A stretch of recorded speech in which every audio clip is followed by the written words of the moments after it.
Hi everyone, Kaye here. Today we're going to hear from Michele Hart from Microsoft on Microsoft Power BI known issues. We're also going to hear about certifications with Shannon Lindsay and from Reid Havens from Havens Consulting on reporting and visuals. Join us to find out about how you can also win some fun Power BI giveaways. All this and more here on the Power BI Community Show, starting now.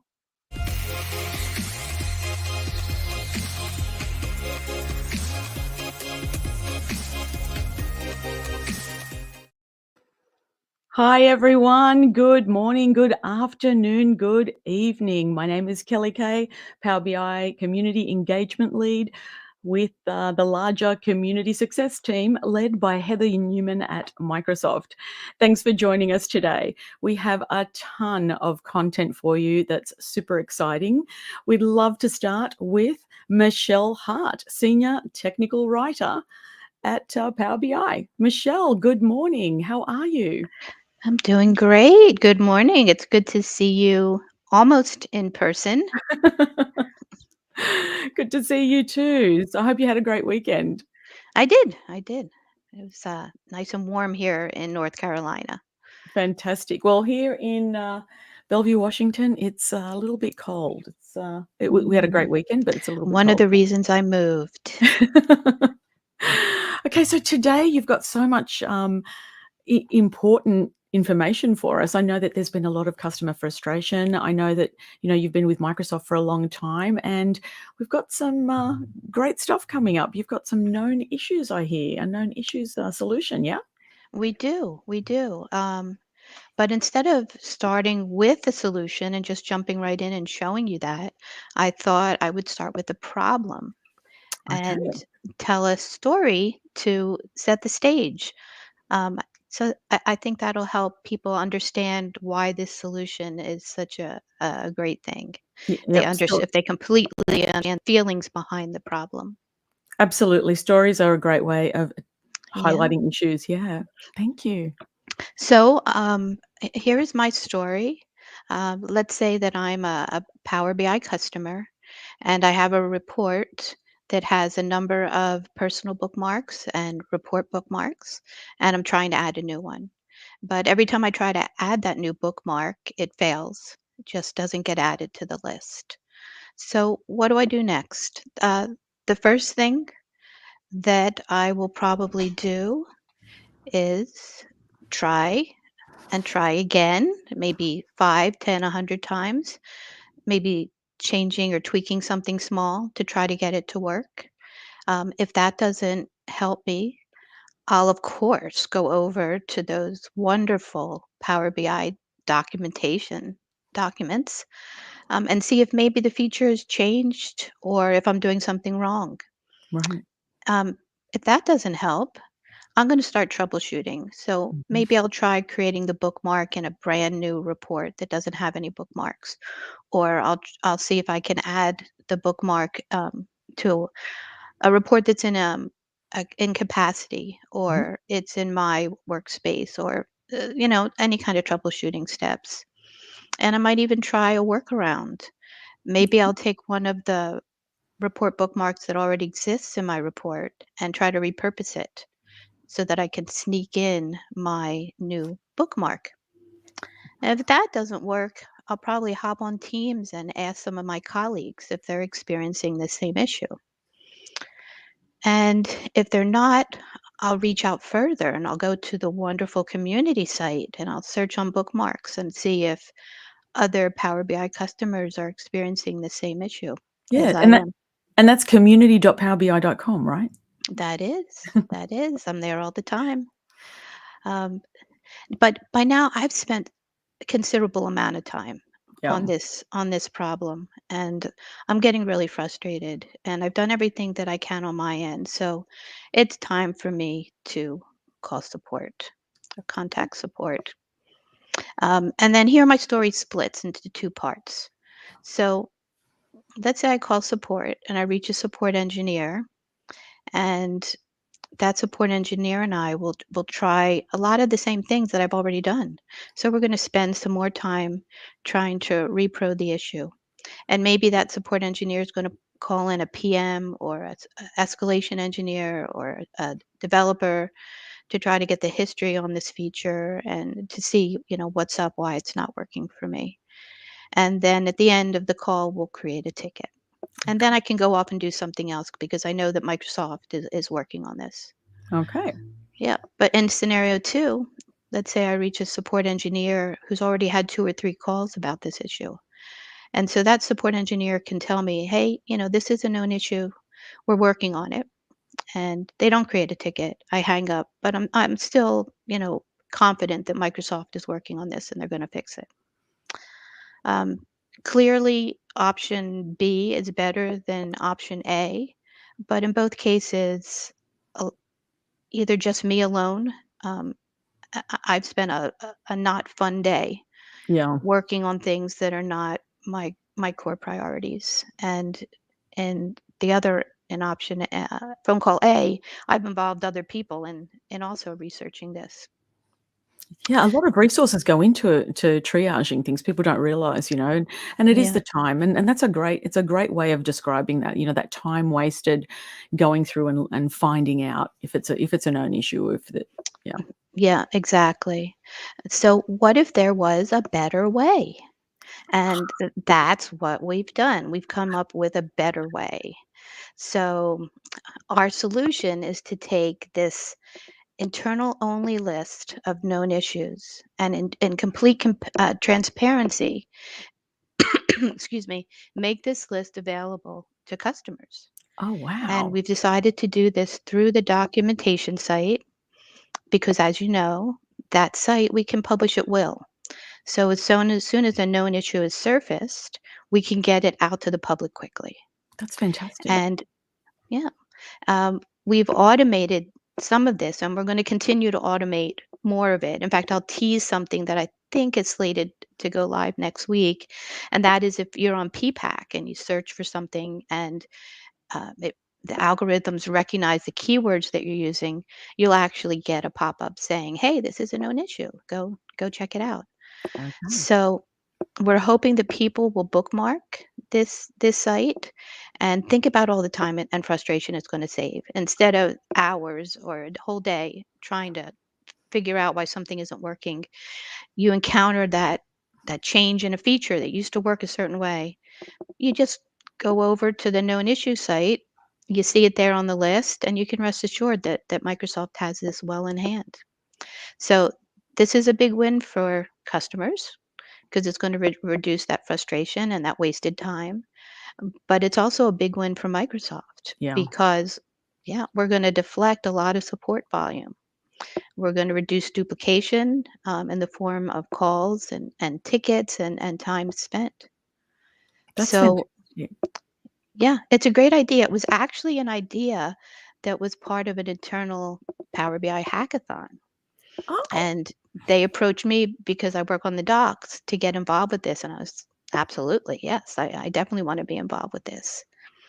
And the team that came up with it did some research ahead of time. And they've discovered that, excuse me, undocumented known issues account for 96 support cases and wow. 29 ICMs every month. Wow. And that's, we won't have that problem anymore. Oh, oil will be, Well, it'll sorry, be yeah, we greatly will. reduced, yeah. Yeah. I don't think yeah. Yeah, yeah, it's not a cure-all. Yeah, yeah, yeah.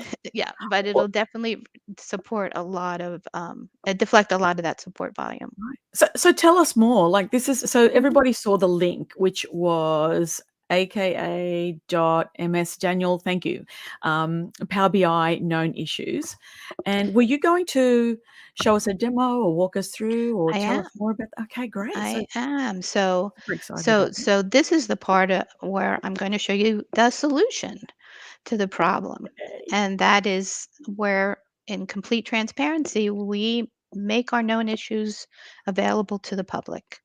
okay. The I'm gonna start here on the Power BI documentation website, Yeah, and I'm gonna scroll down. There's a new card called troubleshooting, and this new card, the landing page, contains really 3 pieces of information. It contains information about contacting and working with support.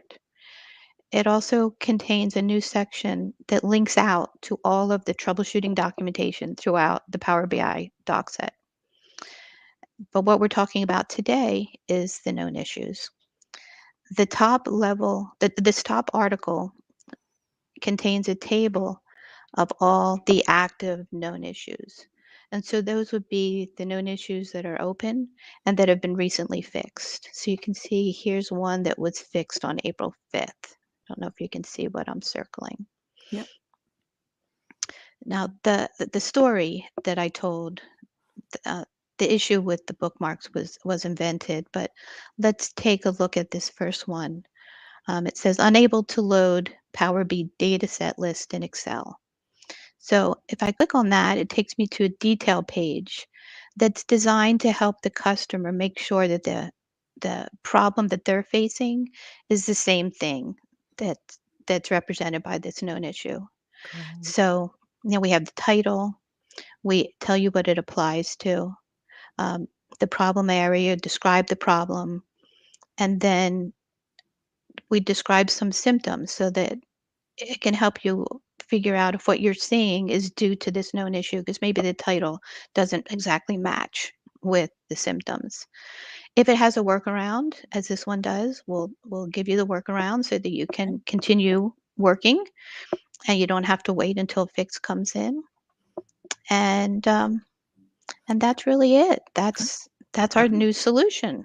And what was the next step section that we just saw there? I just is that Oh, next steps, on our end here on the community side, um, and right feedback? now, yeah, right now the next step just takes you back Okay, to the table, but we're open for suggestions if you have other ideas for what we should put okay. in the Mhm. next steps section. A and if you go back, was that a feedback link there that, people can join if you go back one screen, or is it right at the bottom? There we are. Yep. And that feedback, is it on your particular site or is it on the known issues? Like, is Yeah, that where that's a people give good feedback? question because Okay, people do get confused. You can submit feedback about two different things. If okay, it's feedback about this exact page, use this link. okay. But if it's feedback about the product, about Power BI, use the this product link. Okay, maybe we should put a bit of a explanation on, that submit feedback, form. Yeah, I Yeah, know to that help the community. that would definitely help with the Git issues and having Yeah, to reassign them to the product team when it's not about the documentation. exactly, For exactly. sure. Well, Yeah. this is fantastic. I think it's definitely gonna help the community, we can go there and say, "Oh my gosh, am I experiencing something that everybody else is experiencing? It's a known Mhm, issue. Hey, we know about it. We're working on it. We'll fix it. We'll let you know when." Yeah. mhm. Yeah, Okay, awesome. So yeah, absolutely. we're gonna reduce a bunch of that frustration as well. Absolutely. So instead of those, like I said, the the half a day or 5 hours or 2 hours that you spend in frustration, you just go to the known issues page, which of course you've book linked and probably put in your favorites bar, and open that page up and you'll see your known issue and you just, reprioritize your day and come back to it when it's fixed. Excellent, excellent. So How about how often is the known issues site updated? Because I'm sure there are a lot more issues with the product or things we're working on. Mhm. What types of things go on the known issues site? Yeah, another good question. So this is designed for feature-specific problems that are temporary.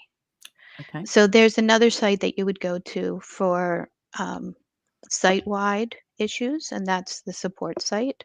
Yep. Yep. And if it's a new feature that we're working on, that doesn't appear here. This is Okay. just things that used to work and are temporarily not working the way that they're supposed to.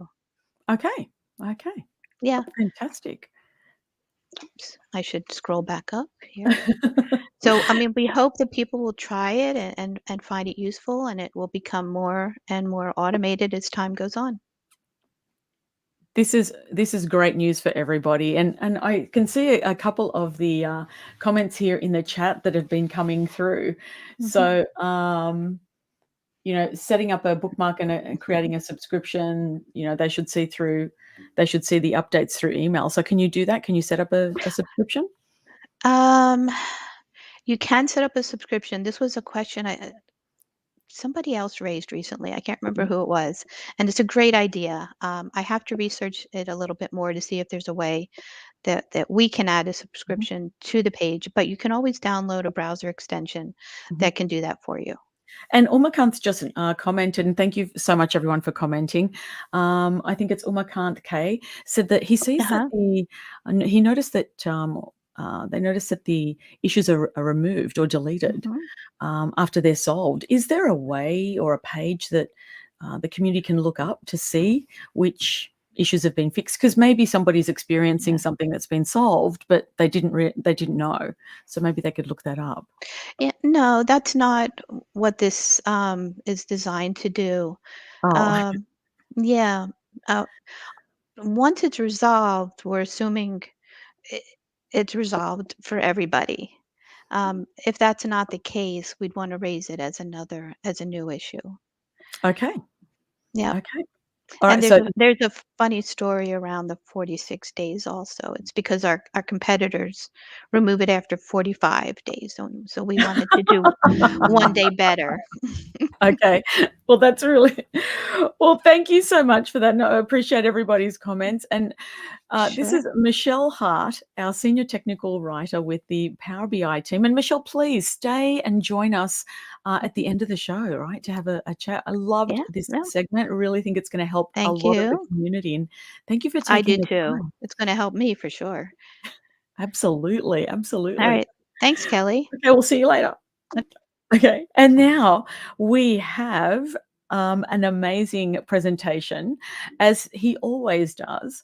Microsoft MVP Reid Havens, who's also a data architect. Is that right, Reid? Yes. Yeah, yeah, it's a Excellent. term I've liked to be using more recently, and again, that credit goes to Mike Carlo, I think, for somewhat coining it or passing it on to me. But with the amount of architecture now available these days in Power BI, especially in the tenant, like I think there is more architectural work that needs to be done for a lot of clients to get it everything all configured properly for them. Shout out to Mike Carlo as well. Thank you very much for that. And Yeah, Mike Carlo yeah. was, I think, on our first episode too, along with Treb and Mm, with Mr. Tommy Puglia on Power BI Goals. So yeah, they're a mm, great team. They're a great team. So Reid, are absolutely. you going to talk to us about Power BI reports and visuals today? What have you got for us? Yeah, so in general, I like to find a way to flex and enhance the native visuals as much as possible, especially these days with that magical F of X button that does a whole bunch of stuff Mhm. within visuals. But really, just trying to figure out ways to add user interactions and just in general KPIs or enhancements to have them be the best versions of themselves that they can be. Certainly, without before having to finally resort to custom visuals, which has its own place, but I try to milk every drop that I can out of the native visual environment first, and before I head into the custom visual environment. 100%, and it makes such a difference, doesn't it, to your presentations, actionable insights, all of that. So Exactly. yeah, always looking forward to your presentation. So I will not delay further. Please take it away. Absolutely. All right. Thank Perfect. We you. got that over here. So This is the one that's actually been iterated over about 3 or 4 different videos that I've done over the last 6 or 7 months in on my YouTube channel. But the essentially what we have here is a combination of a lot of different elements that are feeding into the end result is a an analytics chart that we have here, a column chart that actually has specifically a analytics line here. But as you notice that the threshold that it's meeting for, in this case, selectionable items at the top, we actually have two different colors that are being returned. A color has been set, some type of KPI color above the threshold line, and then kind of a grayed out color to identify any of the values that are either partially or completely below the line. And this color actually does change as I move my selection around. You can see that the actual green gets filled in. If I was to change it to percentage of max, I even actually have a slicer that allows me to make these adjustments. And that as the line moves, the color moves with that. So there's been a Yeah. few new features that have come out. For those familiar with Power BI, you probably recognize that that percentage adjustment slider is a what if scenario slicer that's built into Power BI. This right here is just a disconnected table that's letting me pick the values. But starting from the chart perspective and time permitting and everything, what I want to now open up is the visualizations pane and select the chart here so you can actually see that what I'm using is a stacked column chart. And I actually have two different values. I have essentially some measure that is below and above, and that is the stacked values that I have here. Now, the reason that I actually now started doing this year is the thing that I've been waiting for a very long time in Power BI was the option to have a total label turned on, because it before this was added, I think last fall, you would have to kind of have some workarounds to get any type of, turn this on, data labels to show is you would either have to write a custom measure that would be a grand total that would go into your tooltips well, or you'd have to add these two together to get your grand total. You could get an approximate one from looking at the axis, but there really wasn't any way to get a grand total on the top. And I used to have to actually layer visuals and do some clever workarounds to get that. And so when they finally added the ability just to have this, and when you turn it on, you also get that in the tooltip. You get the total there as well. It finally kind of reached a level of satisfaction that I wanted to deploy to the enterprise.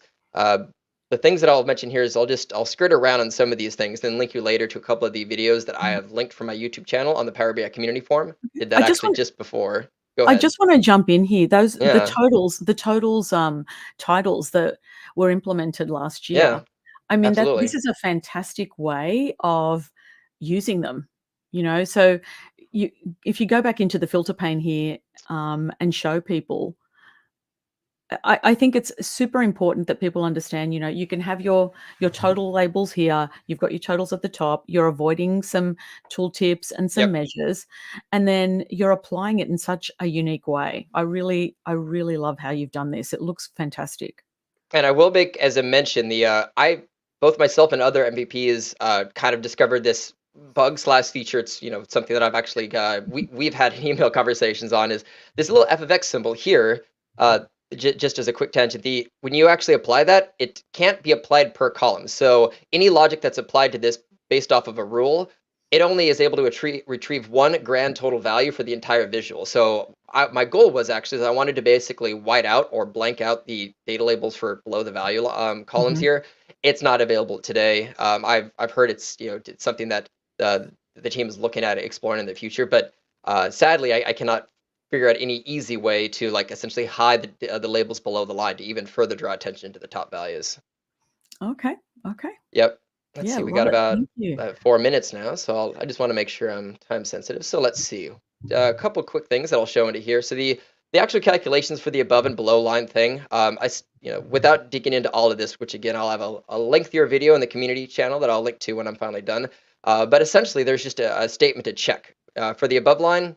If my base analytics line, if that is less than the sales amount, it does a subtraction of the two. Otherwise, it just basically does not return a value. So that's how in those cases for the above line situation, if the grand total here is below it, it's not going to actually have an above line value. So that green is just not going to show up for those sections where it's below it, and vice versa. So I essentially split the calculation in half, do a kind of condition check to see whether or not any of these columns actually passes it, and then it returns the upper half and lower half from whatever that line is. And that's how I'm able to stack them and then get this effect that, again, as we move the slider around here, it basically will cut those off or start to show them with any of these sections. And I really like the stacked line for that because it again, it achieves this nice little clean effect.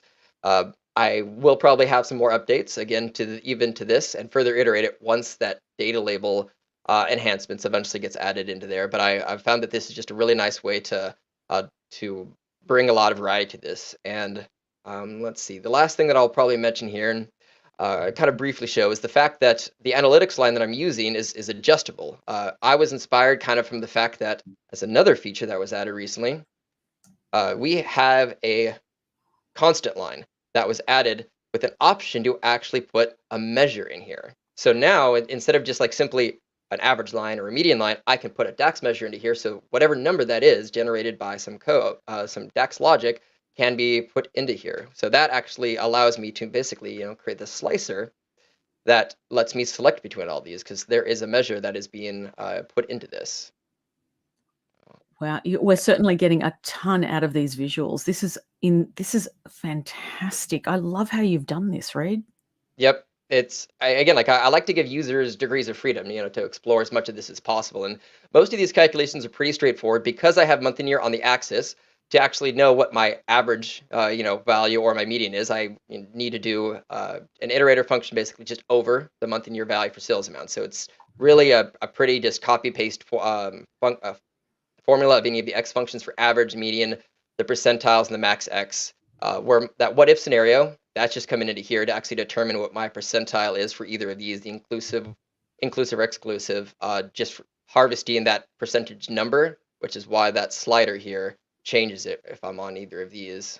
And there's a couple of other little like things that you might notice where if I actually do this, this actually whites out. There's some other like DAX calculations that are going into the title to actually say that this slicer doesn't actually work with median, things that I won't get into, and I'll recommend checking out the kind of supplementary video that I have onto this. But you can see all these little like breadcrumb pieces that you can add. Like I don't technically need to disable the slicer, but this is now indicating to the users that slicer is not applicable for this scenario, but it is applicable when you have the percentiles. So I like to put as many guardrails up as possible for the clients because the more degrees of freedom that you offer, the more complex it gets. And, so as much as possible, when you can at least guide them to what is and isn't working in any scenario, just helps to drive adoption and just make it easier to understand what they can use at any moment during the report consumption process.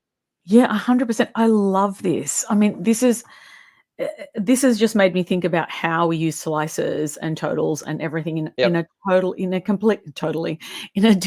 a different way. I mean, yeah, it definitely gets, you get so much more out of your regular visuals, and you don't have to go to some of the custom visuals if you use it in a Yep. different way like this. And there's one little thing that I'll mention that yeah, please. again, because I've done I think 3 different videos on this, but as percentage of max, I can go to 0%, I can go at 100, just because I basically it's a full range. Let's But do that again. Let's do that again. Let's do that yeah, again. I think it went a bit fast because I really love how the line moves. exactly. But the with percentage of max, that makes sense. I have an entire 0 to 100 range. However, if anybody's worked with percentiles, you can't actually. It depends on there's a logic of n divided by n plus 1 type thing. So for Yep. percentile, if you actually click on this, it only lets me go up to 97. So there's an actual filter on the slicer to prevent me when I select that from actually going to 0. Because if I tried to do, it won't let me put it in there, but it would throw an error. The actual DAX measure would error out. So the last thing that I'll just mention is kind of like a nudge to go check out the other video that I have. Is there is a DAX measure that is a filter on my slicer. There we go. Open it up. Come on. And percentile adjustment. So basically have a flag of 0 minus 1 to determine what rows in my percentile what if scenario can be included in this or not. So there is an additional filter into here to get rid of that. And I was inspired to do that because somebody mentioned in one of my first videos on this that there was kind of an error coming up. So I figured out essentially a solution to get that filtered slider range. So all these little things to prevent any issues for the end user. Okay, I'm completely blown away. This is amazing. This is amazing stuff. And, we really want to learn more about all of these nuances and ways that we can enhance our visuals, our regular visuals. So we're going to be posting these on the community webinar gallery, yes? And of course, all of those lead to your YouTube channel, but Reid has graciously offered to put a couple of those videos in the community, so you don't have to go to a bunch of places, but it will still lead you back to Yeah, I mean, your if channel. if I can post in the YouTube, I don't know if it will automatically delete them or not, but I've already uploaded the videos, so those are the links that will Let's take you see. to the two corresponding videos to this in the YouTube chat. Fantastic. Oh, well, look, thanks so much, Reid. We really Absolutely. appreciate this and other videos that you do. I know you're going to be on 2 more Power BI community shows coming up, so keep your ears out, everybody, for that. And please stay until the end, where we're all going to chat together. Thank Thank you. you again. This is great. Okay, so I've learned a ton today from Reid about how to change my visuals now to get more of them. It's amazing how much we learn from each other in the community and our MVP. So thank you so much.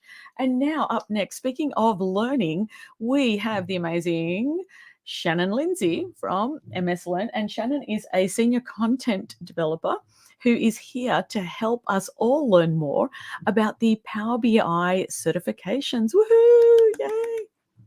Hi, Shannon. How are you? Excitement I've seen about certification. I can't quite hear you properly. Hang on. That's the most excitement I've seen about certifications. It is exciting. It's changing people's lives. We've got some great stories about people who, worked to get their certification last year and now they have careers in Power BI. I mean, it's a fantastic thing to do. And it's not, even if you know Power BI, having the certification shows other people that, yes, you actually do know Power BI, and I think that makes a Absolutely. little bit of a difference, right? Definitely. Yes. Speaking from personal experience, I agree completely. And it boosts your confidence. So I think it's really helpful. Yeah, for sure, for sure. So, as we talked about before, there are some differences between the old and the new certification. And we'd love for you to help us understand what's going on there and how we can navigate. So without further ado, Shannon, please. Thank you so much, Kelly. You're welcome. Yeah, so I'm so grateful that I was invited here today to chat. I wanted to just make sure that, there's a lot going on in the world of Power BI certification right now. There used to be one exam only that contained Power BI. There are now two. So I'm going to take us through just what the differences are between the two after I do a quick plug for why we should get certified. Okay, let's do it. Okie doke. Alrighty. So, if anyone who is watching now has a certification, a professional certification of any sort, can you drop the reason why you got certified into the chat? I think that would be really helpful just for us to all see the reasons that each other are getting these kinds of certifications. And as you do that, I'm going to talk through the reasons why I think professionally it's a great idea to get certified. The first thing I do want to mention is that this is not a sales pitch. Certification is really something that you do for your own professional development, for your own self, and for your personal development as well. So, as Kelly mentioned, experience is really great, but you have to be able to demonstrate your knowledge and skills to future or employers, sorry, and colleagues. And so certification is just that. Microsoft certification really allows for you to be able to demonstrate, I have these skills. It has been proven that I have them, and this is why you should hire me. So certifications enable you to get hired faster. It helps you validate your skills. It helps you to get recognized among your peers. It helps you get rewarded. On average, certified employees in an IT setting earn 15% more than those without certification. So just thinking about, monetary benefits alone, they exist. And certification can also help you get promoted. And as I'm sure we're all working towards that next step in our career, and certification can really fit nicely into that. So with that being said, I'm going to jump from the benefits of certification into what are the certifications that exist out in the wild for Power BI specifically. Hey, Shannon, I just wanted to jump in and just reiterate. So, number one, it's personal achievement. Number two is, and these are the benefits. Number two is, letting your professional colleagues know that yes, you have this certification, and yes, you indeed do. And then also creating a new career, adding more income and more Absolutely. opportunity. Anything I've missed or anything we've missed that we can let the community just reiterate on. Yeah, maybe there are some things in the chat that That's a people good one. have to add. Okay, I'll look out for that while you do the next bit. Great, Okay. thanks. Yeah, so jumping back now into certifications that include Power BI. At Microsoft, we do not necessarily do product specific certifications. So here we're talking about role based certifications. And I'm loving seeing everything that's coming into the chat. I agree completely with all of that. But so jumping back to the certs themselves, we're talking here about role-based certifications. And as you may have seen, we now have two role-based certifications that include Power BI. So the first one is now called the Power BI Data Analyst. And as you can see, they both have the words data analyst in the title. So I want to make sure that we make it really clear what the difference is between the two. So for the first exam, this is our Power BI Data Analyst. This is what used to be the DA 100. So this is you're working in a business, perhaps you're in a business-led implementation model, and you are using Power BI. This is the exam for you. Or even the skills to build to work towards the exam eventually. So this is already out in the wild. For those of you who have the DA 100, if you're DA 100 holders, you are going to be able to, as you come up and become eligible for renewal, you will just then renew as a PL 300 certification holder. So if you are a DA 100 holder, you do not need to take the initial PL 300. So just to clear that up. Then I'm going to jump over to the brand new exam, and this is an enterprise data analyst role. The real distinction between the two is the Power BI data analyst is someone who is sitting in the business. Perhaps they are generating, analytics and insights on a daily basis for their department or their team, whereas the enterprise data analyst is someone who is probably sitting in IT. They're working on larger scale data. They're working on data models and reports that can be reused and scaled. So that's the real distinction between the two.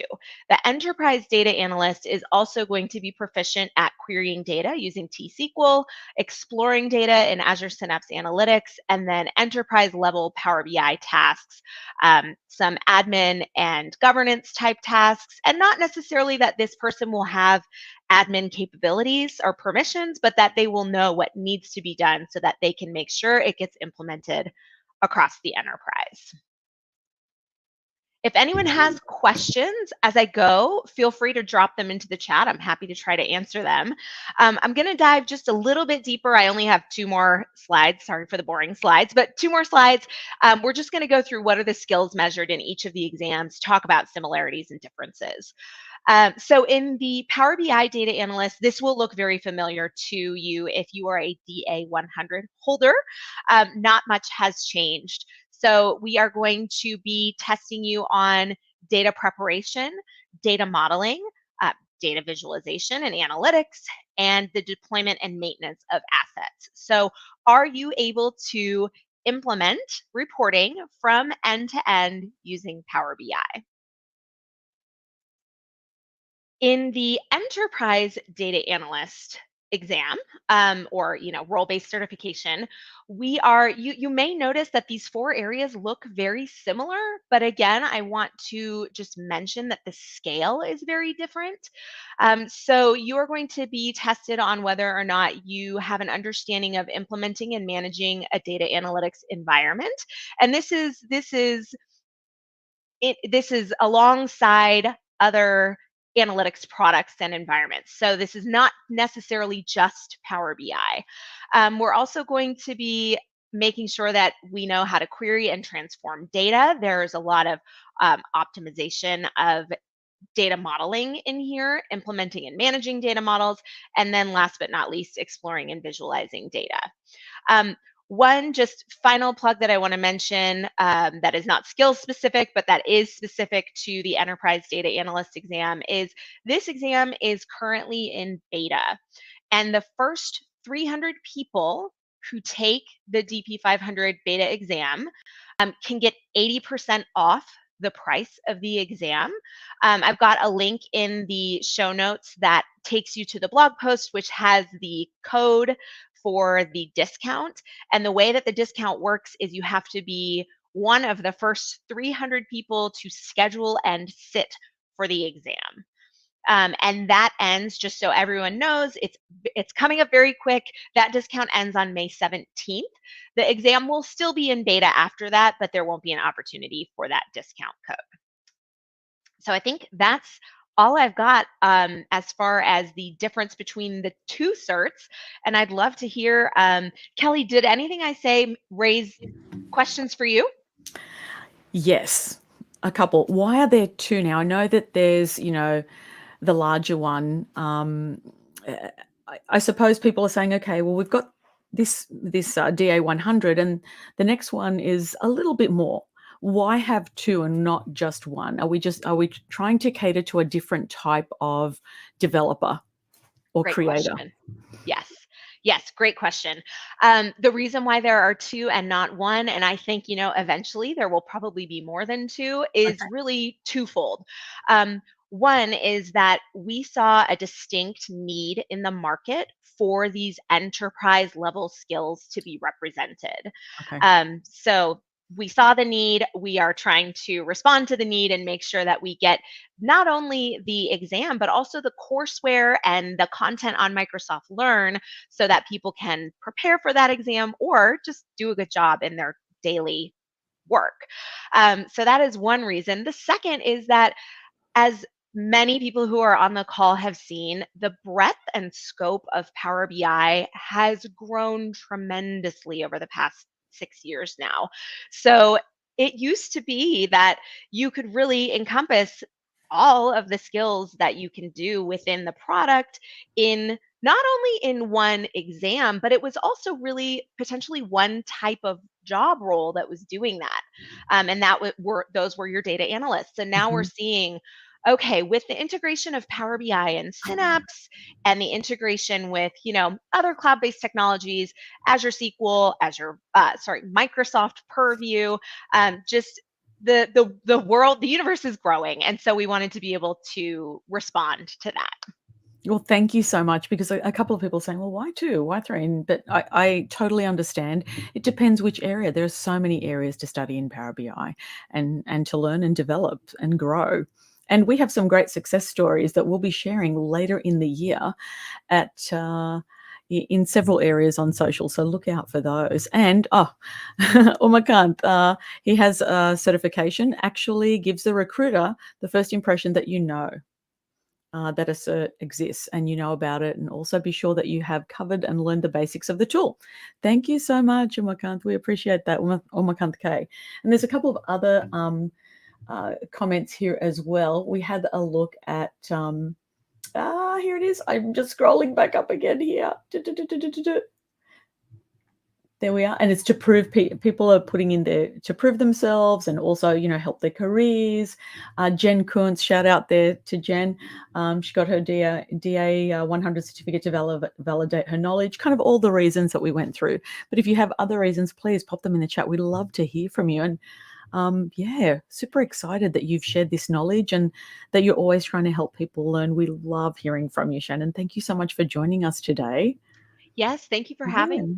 And just to quickly talk to the comment that Rishi just dropped in, the whole skills outline, it exists. It's on the exam page on Microsoft Learn. So take a look, go through the different skills that you're going to be tested on either certification, and that's a good way to test your knowledge as well. Yeah, 100%. Well, I mean, we've had so much on the show today. And as we say, if you comment in the show notes here, either on certification or on the known issues site, because we'd love to know how how you're using the known issues when you do, and also on Reid's beautiful presentation on reporting and visuals. Let us know. We'll be picking out about 10 people today to send them some Power BI stickers. So Cool. feel free to feel free to keep commenting. And let's welcome everyone back because, we said stick around and we'll have a bit of a chat and say thank you. And of course, we didn't mention our fantastic producer, Daniel Zana. Hi, Daniel. Hey, Daniel's how's a it bit going? shy. Oh, good. I'm a Daniel, bit shy, you know. what can yeah, I you never promote yourself, but, nothing would happen without you. So thank you so much. My pleasure. Absolutely my pleasure. Yeah. So tell us, everybody, what was your favorite part of the show? And please comment in the chat as well. I loved all of it. I'm not biased at all. And I also love how Reid does his presentations, and I'm super jealous of his background. Yeah. Come on. There were quite a few comments about that. Right? People do like your background. And change the themes and have it do different stuff as well too. Yeah. I mean, I can imagine. I can imagine. So Michele, how are you? How are you going on the known issues site here? Have we started seeing some people come in and have a look yet, or have you not said? You've just been on standby here, right? We just started. I think we published it maybe 3 weeks ago. Okay. The first week, I think we had maybe 50 people accidentally probably stumble onto it, or else it was all of us just checking out the website itself. And at the end of the month, we'll run some more metrics on it and see how many hits we get. Awesome. I'll have to mark this day too to see if after the community show we get a spike or not. Okay, well that'd be good. That'd be good. See if people start using the tool and help them out. And Shannon, so learning. Oh, I want to ask, Reid, do you have your certification? And Michele, I'm not sure that you developed, but Reid, do you have yours yet? Yeah, so I have both, or will be having both. The PL I actually just took and passed recently, and for the fact that I was one of the 5 subject matter experts who actually wrote the questions for the DP 500, I get it as soon as it comes out of beta. So. Oh, so you wrote some of the questions, yeah? Yeah, I did. It was an intense week of when you spend 8 hours a day for 5 days back to back writing and reviewing questions. It's a little numbing on the brain, but it was a fun experience for sure. And I'm sure people are pinging you about that too, but your lips are sealed.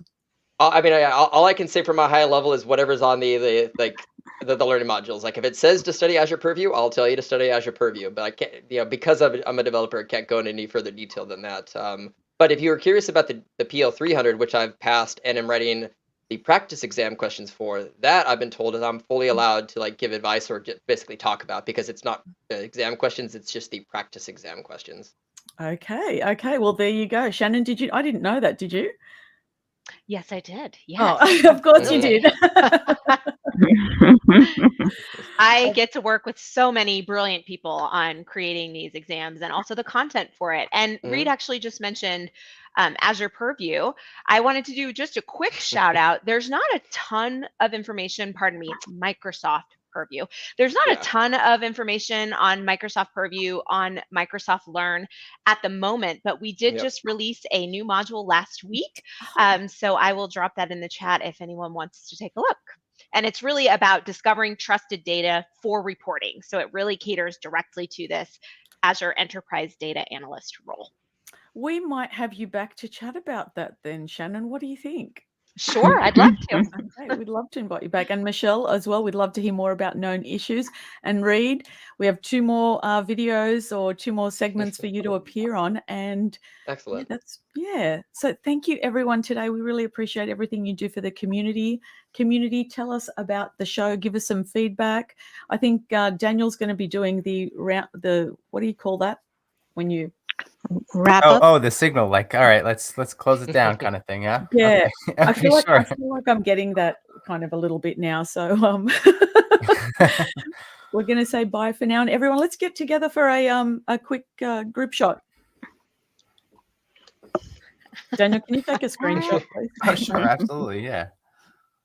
Cheers. Thank you so much. Great. Yeah. Awesome. Well, thanks everyone, and we're all going to say bye for now, and we'll meet you in the community. Bye bye. See you See later. you there. Take care. Bye bye.